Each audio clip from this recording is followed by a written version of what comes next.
This girl suffers from social networking disorder. What? And that is when you front like you have a certain lifestyle and you actually don't. She's posting pictures of houses she doesn't have, cars she doesn't have. She's a wannabe model, an aspiring surfer. And then she posts a message talking about she's made it. This girl is all fake and lies, and she's trying to live a life she doesn't really live. The fact is that we behave like a mob in social media, but we don't behave like responsible citizens.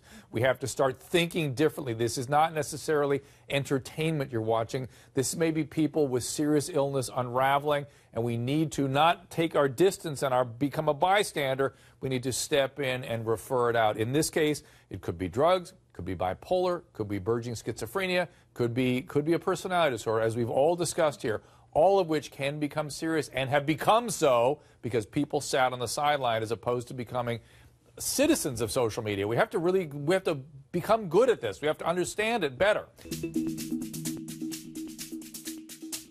You guys are treating this girl like she's some sort of victim. The girl needs to be locked up. What I think is she has some anger management issues, and she wants to be famous. That's what she desires. So what does social media have to reflect for somebody like Michelle, who thinks that everyone's just trying to get famous on social media, to let you know someone was in trouble?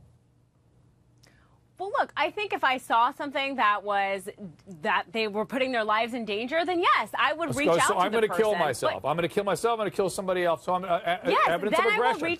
Then I will reach out to the person. Okay, definitely. so give me Michelle. Give me Michelle. I like Michelle. Michelle. I don't buy it. I don't buy it. Look, people post things that are weird all the time, and you just assume that it's an inside joke and that you weren't in on it. People use their social media accounts like diaries. You can't help it. I have my new foil. This is it. That's my life's work is going to be convincing Michelle Fields how to identify serious mental illness online.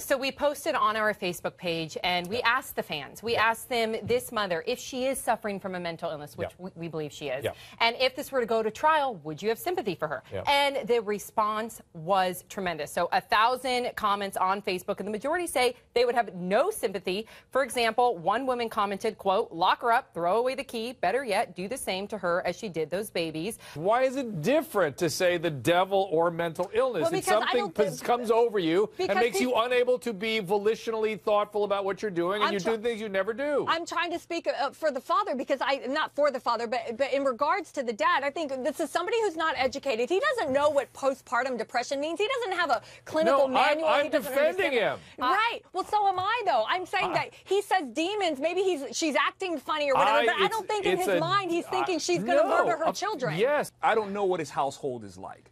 I don't know what he saw in his wife to make him think that, hey, maybe there's something going on with her. Maybe this came on so quickly and so out of her character that what other rationale is there? Is that, hey, maybe she's possessed by a demon. You know, maybe a few days before, maybe he didn't see her spitting up like green pea soup or her head spinning around or something like that. Maybe he didn't see any of those things. There's something called postpartum depression that I think most people are aware of, which are different than the baby blues. It is a severe depressive episode within 12 months after a delivery.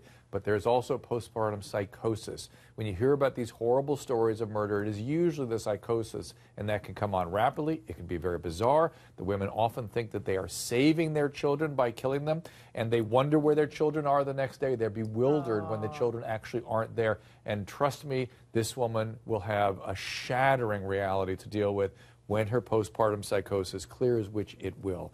If there's a silver lining to this, yeah, I would like to offer this young lady a job, because obviously she can use Facebook very effectively. I got like 45,000 likes on my Facebook page, but 3 people only see my post when I make my post.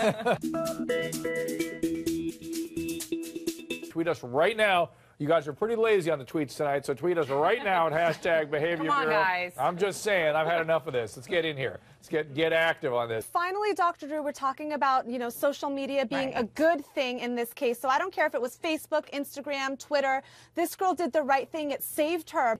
10 years, that's a long time. She was so young. She was a child when she was taken. Let's remember that. So he's been conditioning her for 10 years. Of course. He's loved her. Yeah. He's provided for her. He became her husband. He became the father of her child. He provided everything. He bought her everything that she needed. He was basically her world. That's all she had. Although we've talked about this young lady being here volitionally with her husband, I want you to remember, she was taken at 15. There is no consenting at 15. That is somebody, an adult, using coercion and control over a teenager and then brainwashing her, forcing her to create a life such that really it's the most full-blown Stockholm syndrome you could possibly imagine. So to talk about this as volitional, it gets bizarre.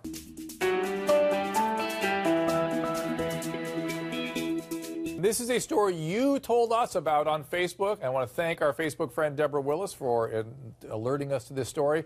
And it turned out to be the story you tweeted about most today. A lot of people are looking at this and they're acting as if this is this huge epidemic. What this kid did was disgusting.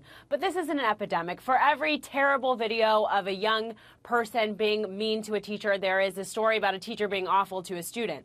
What the problem is that social media now is able to turn this story into a huge national story. I gotta be honest, the initial reaction was, let's condemn these girls. And then I stopped and thought about myself as an adolescent and in my teen years in driving, and I was fully distracted. It's just we didn't have YouTube and we didn't have commonplace texting and cell phone technology. Hands off the wheel. Yeah, I mean, look, ask yourselves, all of you, did you used to drive responsibly when you were an adolescent? Ali, you're making a case. Well, hold on.